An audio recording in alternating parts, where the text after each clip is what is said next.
Kami dari kelompok 3 akan mewawancarai di PT Pertamina Full Terminal Tegal Baru, Jalan Munjung Agung, Kramat, Kabupaten Tegal. Nama saya Anandra Barinasaran. Perkenalkan, nama saya Natif Masmi. Perkenalkan, nama saya Elsa Variani Marcelina. Saya Neni Putri Astuti. Saya Fatur Solehudin. Dan kami dari Assalamualaikum warahmatullahi wabarakatuh. Waalaikumsalam warahmatullahi wabarakatuh. Kami sudah berada di PT Pertamina di daerah Munjung Agung, Kabupaten Tegal. Kami sini sedang bersama kru yang mengelola tentang safety. Sini kami akan bertanya-tanya menerapkan K3 yang ada di PT Pertamina. Baik, untuk pertanyaan pertama, apakah di PT Pertamina ini menerapkan K3 sesuai dengan peraturan perundang-undangan? Penerapan undang-undang kita menerapkan itu, terutama khususnya peraturan Undang-Undang Nomor 1 Tahun 70 terkait keselamatan dan kesehatan kerja.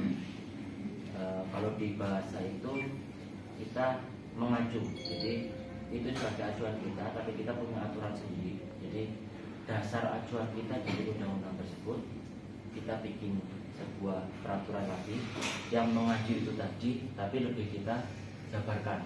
Misal di undang-undang kan menentukan ada bunyinya penyelenggara atau pengusaha wajib menyediakan APD contoh. Nah, kita di aturan kita sendiri di dalamnya, salah satu namanya tadi itu kita jabarkan yang mengatur APD itu apa aja. Itu kita bagi misalnya di diagram ke bawah, APD itu meliputi apa saja, harus bagaimana. Nah, itu kita terapkan di sini. Untuk pertanyaan kedua, untuk mengenai K3 perusahaan PT Pertamina, disediakan apa aja, berarti apa aja ya fasilitas K3 di sini? Fasilitas K3 di sini. Kita fasilitas mengikuti seperti yang disampaikan tadi ya, mengikuti apa yang sudah ada di Undang-Undang Nomor 1 Tahun 70 khususnya terkait keselamatan dan kesehatan kerja. Di situ kan ada beberapa pasal, satu pasal itu adalah yang hak dan kewajiban dari pengusaha atau penyelenggara. Ada juga pasal terkait hak dan kewajiban oleh pekerja. Kita mengikuti semuanya ada di sana, mulai dari APD, kesehatan dan lain sebagainya, itu kita ngikutin sesuai dengan undang-undang. Kemudian yang ketiga itu untuk jaminan keselamatan kerja sendiri, apakah di sini keselamatan kerja dari keselamatan kerja seperti ada BPJS atau apa?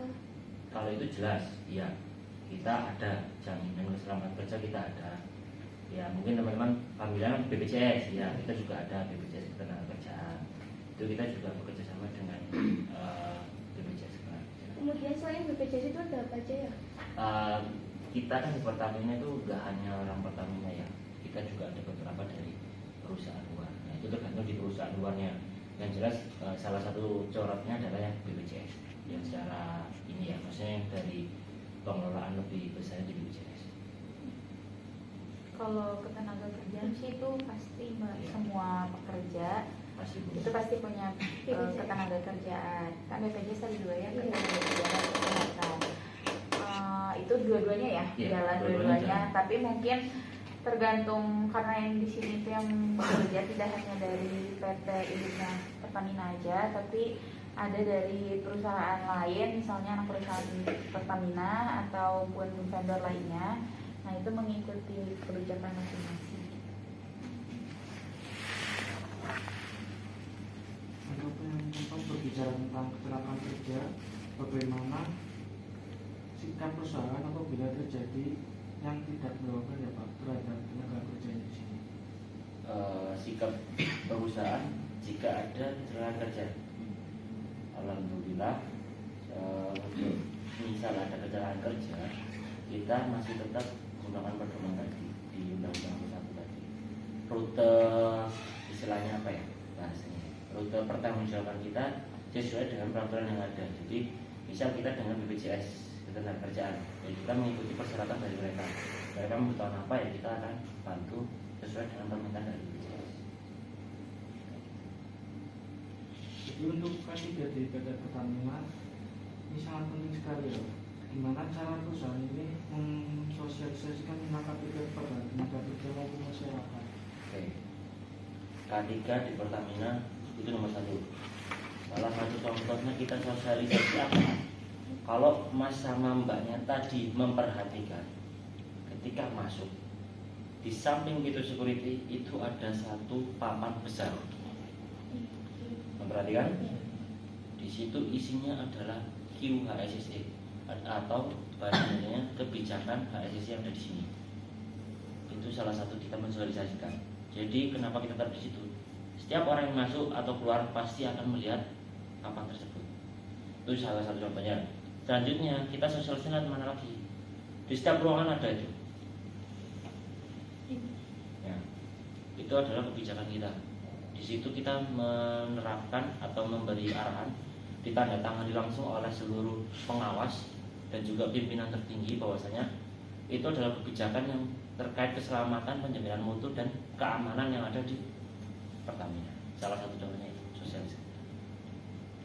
Apa kita punya semacam kampanye lagi ya, jadi ada semacam rambu-rambu poster yang dipasang di beberapa titik itu kan juga sebenarnya bentuk dari sosialisasi terkait tadi itu. Kemudian ke setiap minggu kita ada agenda safety reduction safety talk atau safety briefing, itu juga terkait menyampaikan beberapa aspek.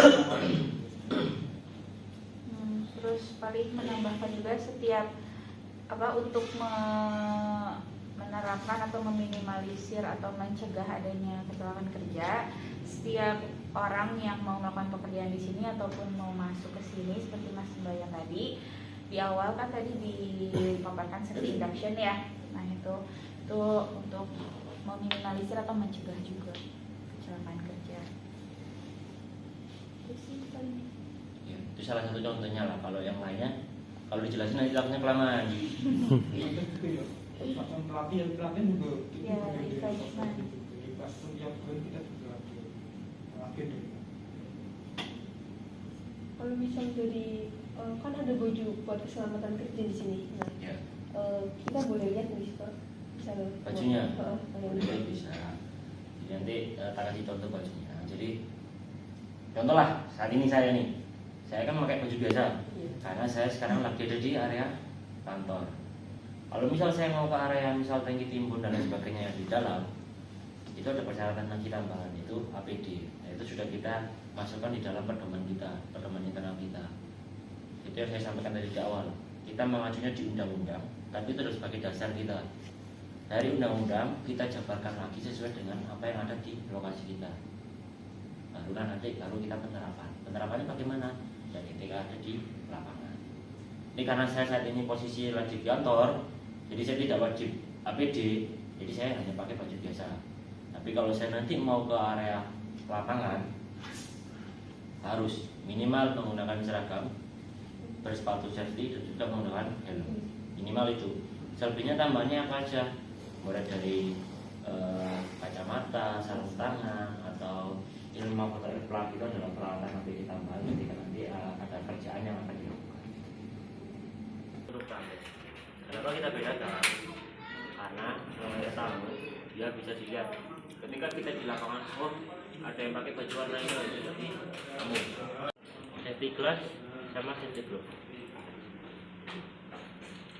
Karena kenapa? Safety glass untuk menghindari percikan apapun peralatan itu ke arah mata. Karena mata adalah bagian vital kita, jadi harus kita lindungi. Safety glove juga sama untuk menghindari cedera kita yang ada di sana. Terus ini saya contohnya pakai tamu ya. Ini tujuannya adalah safety vest namanya. Kenapa safety vest? Karena dia adalah rompi. Ada tulisan visitor. Safety vest kuning dulu ya. Kalau yang safety vestnya pekerja kayak gimana?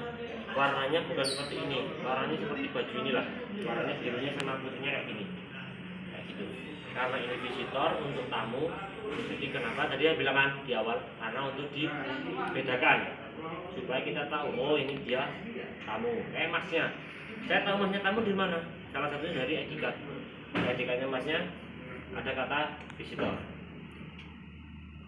Terus selain baju untuk dipakai di dalam, selain visitor, selain safety vest apa? ada overall. Overall itu adalah pakaian yang langsung dari atas sampai bawah. Itu jadi satu. Ada yang lagi pakai? Jangan lah. Yakin yang lawannya? Yakin yang lawannya? Ada yang pakai namanya pakai overall. Overall itu dari atas sampai bawah. Karena ini tamu dia hanya pakai ya bisa. Terus apa aja ya ada reflektor. Reflektor buat apa sih? Reflektor itu dipakai kan kita juga kadang ada sampai malam. Reflektor ini akan memantulkan cahaya. Jadi kita akan tahu dalam keadaan gelap dia kena sedikit cahaya akan langsung memantulkan cahaya. Jadi kita tahu ada orang di sana. Itu sebenarnya reflektor begitu. Dan setiap semua baju kita yang digunakan untuk di lapangan itu harus ada reflektor.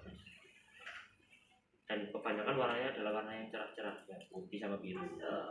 Nanti yang pakaiannya teman-teman pengajar lain warnanya ini, biar kelihatan. Terus selebihnya adalah sepatu. Sepatu ini adalah sepatu safety. Ini juga untuk safety-nya si tamu. Ya kalau dipakai sama pekerja lain mirip-mirip juga, cuman fungsinya juga sama. Sepatu safety itu depannya yang ada bajanya. Bukan besi ya baja. Kalau besi itu nggak boleh masuk nanti di bandara kena ini juga.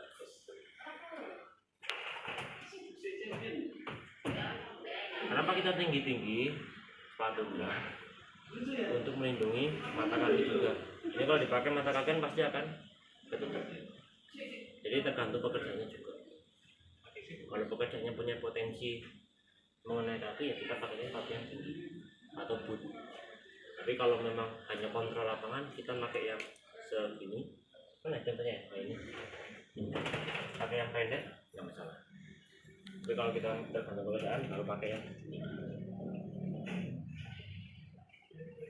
Seperti yang saya bilang tadi, mungkin orang awam akan risih kalau disuruh pakai gini ya.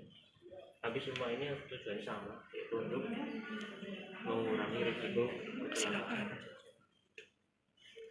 Kecelakaan kecil nggak akan bisa dihilangkan, tapi paling tidak bisa kita cegah dan kita kurangi risiko. Mungkin itu ada yang mau ditanyakan lagi. Dengan tahun ini udah berapa kali ada kecelakaan seperti di sini Pak? Kalau kecelakaan kerja tahun ini nggak ada. Karena itu tadi sebisa mungkin kita itu tiap hari kasih tahu. Makanya setiap pagi itu ya kita minta ke tiap pengawasnya itu tolonglah teman-teman di bawahnya disampaikan bahwasanya kita bekerja di area yang berbahaya. Nah kita kerja di area hazard kan BBM kan, teman-teman mungkin tahu sendiri BBM itu kalau kena sedikit panas atau percikan kan pasti akan nyala api kan. Itu adalah yang berbahaya. Yang kita sampaikan ke berulang kali seperti yang disampaikan Mbak Kali itu tadi, setiap pagi, setiap minggu sekali kita pasti ada yang namanya safety briefing. Kita melakukan aktivitas seluruh pekerja berkumpul bersama. Kita mengimaikan terkait safety dan kalian. Mungkin itu aja ya Pak dari kami. Terima kasih sudah memberikan informasi tentang K3. Semoga bisa bermanfaat bagi kita. Mungkin dari Bapak ada saran atau apa buat kami? Mungkin tambahannya gini. Tadi ini jadi mata kuliah kan ya? Iya. Jadi mata kuliah. Mungkin kalau orang lihat itu ketiganya memandang ketiga itu kayak apa sih? Ya, justru impactnya itu besar. Mungkin kadang orang bikinnya contoh, saya harus bekerja di lapangan, harus pakai helm, harus pakai sarung tangan, harus pakai sepatu safety, harus pakai baju yang overall, harus pakai kacamata. Pasti orang akan mengambil polisi.